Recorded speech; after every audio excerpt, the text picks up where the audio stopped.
باسط ثانی کے معزز دوستو، میرا نام ہے عبدالباسط۔ آپ تمام دیکھنے اور سننے والوں کو میری طرف سے السلام علیکم۔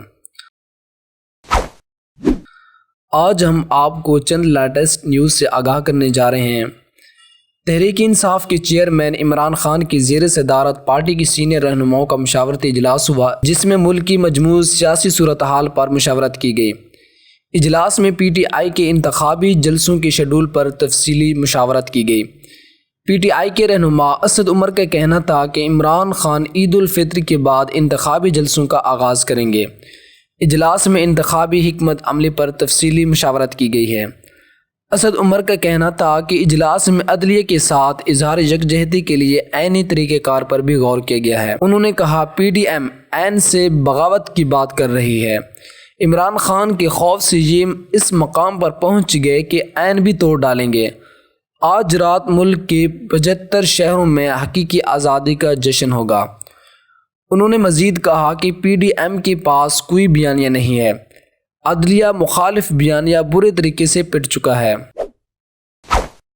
سپریم کورٹ کے فیصلے کے تناظر میں 14 مئی کو پنجاب میں انتخابات کے انعقاد کا شیڈول جاری کر دیا ہے۔ شیڈول کے مطابق کاغذات نامزدگی کے خلاف اپیل 10 اپریل تک کی جا سکتی ہے، جبکہ امیدوار 19 اپریل تک کاغذات نامزدگی واپس لے سکتے ہیں۔ 20 اپریل کو امیدواروں کو انتخابی نشان الاٹ کر دیے جائیں گے اور 14 مئی کو پولنگ ہوگی۔ پاکستان تحریک انصاف کے رہنما فواد چودھری کا کہنا ہے کہ جن وزراء نے سپریم کورٹ کے فیصلے کو ماننے سے انکار کیا ہے، وہ اگر آج رات تک اپنے بیان واپس نہیں لیتے تو ان کے خلاف ریفرنس بھجوایا جائے گا۔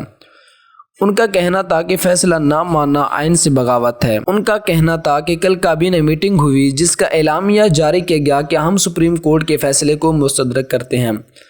وزیر اعظم شہباز شریف وفاقی وزراء اس اعلامیہ کا حصہ ہیں۔ ہم نے فیصلہ کیا ہے کہ ان کے خلاف آرٹیکل 63 کے تحت الیکشن کمیشن کو ریفرنس بھیجیں گے۔ میڈیا سے بات کرتے ہوئے ان کا کہنا تھا کہ آج رات تک اگر وزراء نے کابینہ کے اعلامیے سے لا تعلقی کا اظہار نہ کیا تو ان تمام کے خلاف آرٹیکل 63 کے تحت ریفرنس بھجوا رہے ہیں کہ انہیں ڈی سیٹ کیا جائے۔ موجودہ سال فروری کے مہینے کے اختتام تک وفاقی حکومت کا قرضہ 54,000 ارب روپے سے تجاوز کر گیا ہے۔ اسٹیٹ بینک آف پاکستان کی جاری کردہ اعداد و شمار کے مطابق گزشتہ سال فروری کے مہینے کے اختتام پر وفاقی حکومت کا قرضہ 42,000 ارب روپے تھا، جس میں ایک سال میں 27% سے زائد کا اضافہ ریکارڈ کیا گیا۔ تاہم فروری کے مہینے میں موجودہ سال کے پہلے مہینے جنوری کے مقابلے میں معمولی سی کمی ریکارڈ کی گئی، جو کہ 1% تک رہی۔ راولپنڈی میں وکلاء کنونشن سے خطاب کرتے ہوئے مریم نواز کا مزید کہنا تھا کہ اقلیتی فیصلے کو اکثریتی فیصلے پر مسلط کیا گیا ہے۔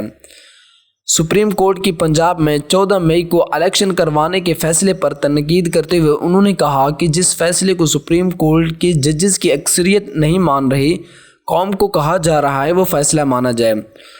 انہوں نے سوال کیا کہ جس عین کا اطلاق پنجاب کے الیکشن پر ہو رہا ہے، خیبر پختونخوا کے الیکشن پر کیوں نہیں ہو رہا؟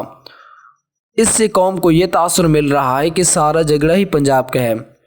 انہوں نے کہا کہ فل کورٹ کا مطالبہ کرنا کوئی ناجائز بات نہیں تھی۔